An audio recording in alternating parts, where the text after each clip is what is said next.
ఈమె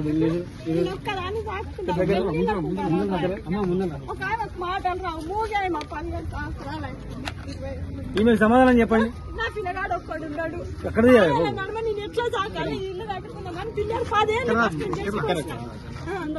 ఇక పిల్లలు వచ్చి కూలిపోయింది. ఇది నాది చెట్లు మోసింది, పిల్లలు పోసింది.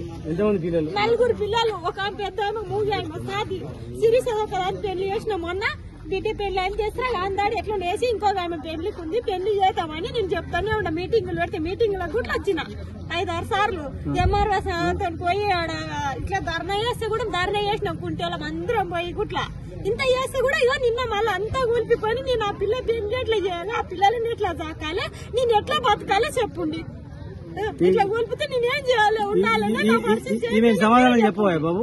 ఆర్టీ వాళ్ళు నేను ఆడపిల్లని ఒక్కదానే ఉన్నా. నా పిల్లలకు 4 మంచి కూర చూడండి, పుణ్యం ఉంటుంది మీకు. లేదనంటే మీ సమాధానం అడిగింది కదా వాళ్ళని? మీకు సమ్మతం అనిపించింది అడిగింది వాళ్ళని? ఎవరు అడుగుతలేరు, పలకరిస్తారు. మీకు పిల్లలు ఉన్నారు, మీ పిల్లలు ఉన్నారు కదా. మీ పిల్లలు కూడా వాళ్ళ భవిష్యత్తు కూడా మరి దేవుడు అంటూ కూడా ఉన్నాడు కదా. దేవుడు అంటూ కూడా చూస్తాడు కదా, పాపం పుణ్యాలని చూస్తాడు కదా. పిల్లలని ఎవరు చేసుకోవాలి? ఎట్లా చేస్తా నేను పిల్లలని ఎట్లా తాకుతుంది, ఇల్లు ఎట్లా పెడుతున్నాము? చెవిటేడుంటే చచ్చిపోయి 15 ఏళ్ళు అవుతుంది. ఒక దినంగా 2 గంటలు ఒరిజినల్ పట్టాలు ఉన్నాయి. మాతో పట్టకాదాలు కూడా చూడండి. మేము అవద్దని చెప్తే ఏమంటారు మరి? అడగండి వాళ్ళని, ఇక్కడ వచ్చి అడగండి. నా తిప్పలు ఎవరు అడుగుతారు? ఏదో నేను మాట్లాడుతున్నా అంటే వ్యతిరేకంగా మాట్లాడడం కాదండి. ఇది వేరే అంశాల్లో మాట్లాడి సరే ఓకే, దానికి సమాధానం చెప్తా. ఈ పేదోళ్ళ ఇళ్ళ కాడ కూడా ఉంటే దాన్ని రాజకీయం వద్దని. ఏదో గవర్నమెంట్ ఉందా లేదంటే అది నడుస్తా అనుకోకూడదు. అట్లా తప్పది. ఇటువంటి విషయాలు అందరూ ఐక్యమై కట్టిపియాల. నిజంగా రాజకీయాలు వచ్చినప్పుడు అనండి, నో ప్రాబ్లం. ఇది అంశం కాదు, ఇక్కడ కదా.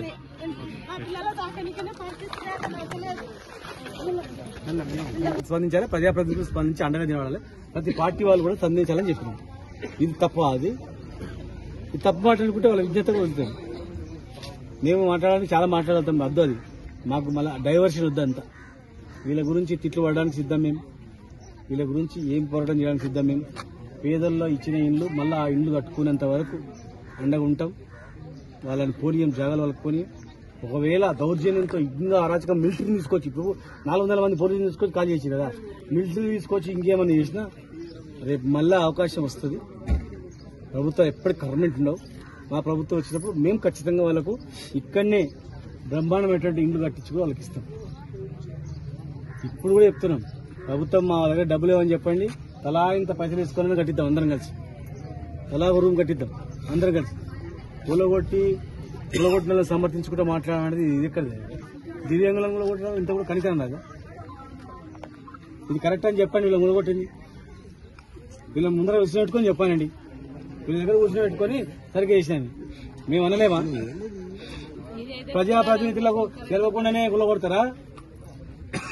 స్థానిక ప్రజాప్రతినిధులు తెలియకుండా ఇందుకు కులగొడతారా? ఒకవేళ కులగొట్టిననుకో తెలిసిన అమ్మాయి ఆపండి. ఎందుకు ఆపలేదు మరి? నిన్న వెళ్తుంటే ఒకరు చెప్పారు, సార్ ఈ బిల్డింగ్ గులగొట్టికి వచ్చినప్పుడు మీకు ఫోన్ చేసి ఆపిన సార్ అని చెప్పింది. మీకు ఫోన్ చేయగానే ఫోన్లో చెప్పారు ఆపిన సార్ అని. మేము అది ఆఫీసర్లో చెప్పినాం, తప్పులు ఉంటే ఏరియా చేయండి అని చెప్పినప్పుడు కూడా. ఎవరైనా అక్రమాలు ఉంటే ఏరియా చేయండి, ఎవరైనా అమ్మినట్లుంటే వాళ్ళ మీద యాక్షన్ తీసుకోండి, పేదోళ్ళు ఉంటే వదిలిపెట్టారని చెప్పినాం అప్పుడు కూడా. ఇప్పుడు అదే చెప్తున్నాం, పేదోళ్ళు ఉంటే వదిలిపెట్టండి, తప్పులు ఉంటే సరి చేయండి.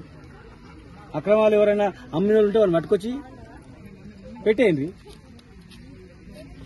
ఇట్లా ఆ రకంగా చూడదు. ఏది కూడా ప్రతిదీ కూడా ఏదో మాట్లాడతామంటే కాదు. అది ఇప్పుడే చెప్తున్నా. సరే మీరు అన్నట్ల దొంగ పట్టాలు ఉంటాయి అనుకున్నాను. దొంగ పట్టాలలో మొత్తం ఉండవు కదా, కొన్ని ఉంటాయి అనుకున్నాను. ఉదాహరణ ఉంటే దాన్ని ఏం చేయండి, వాళ్ళు పేదోళ్ళ కాదా మీరు పరిశీలించండి. ఆ పట్టాలు ఎక్కడి నుంచి వచ్చినవి పరిశీలించండి. ఎవరు ఇచ్చిండ్రు అడగండి, ఎంక్వైరీ చేయండి.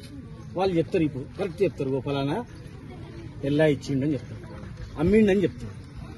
ఆ సుమోటగా ఆయన కేసు పెట్టి యాక్షన్ తీసుకోండి.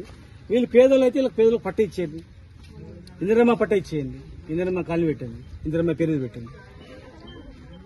13 ఏళ్ళు కట్టుకున్న ఇల్లును కూలగొట్టి అలా మాట్లాడితే ఎట్లా? ఒకరు ఇద్దరు వాళ్ళు ఉన్నట్లు ఉండొచ్చు, నేను కాదనను. ఉన్న వాళ్ళని సరి చేయండి, వాళ్ళకే పట్ట ఇచ్చేయండి. పేదోళ్ళు ఉంటే, పేదోళ్ళు కాకపోతే వేరేలోకి ఇచ్చేయండి తీసుకొని. ఏం దానివల్ల ఏం ఆనందం చెప్పండి.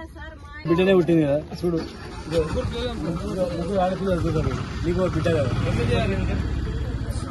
ఈ మనిషి బిడ్డ డాక్టర్ అవుతారు, నీ అవకాశం సాయం చేయి. ఒరిజినల్ పట్టనే కదా ఎంత, ఇది కూడా కొట్టింది.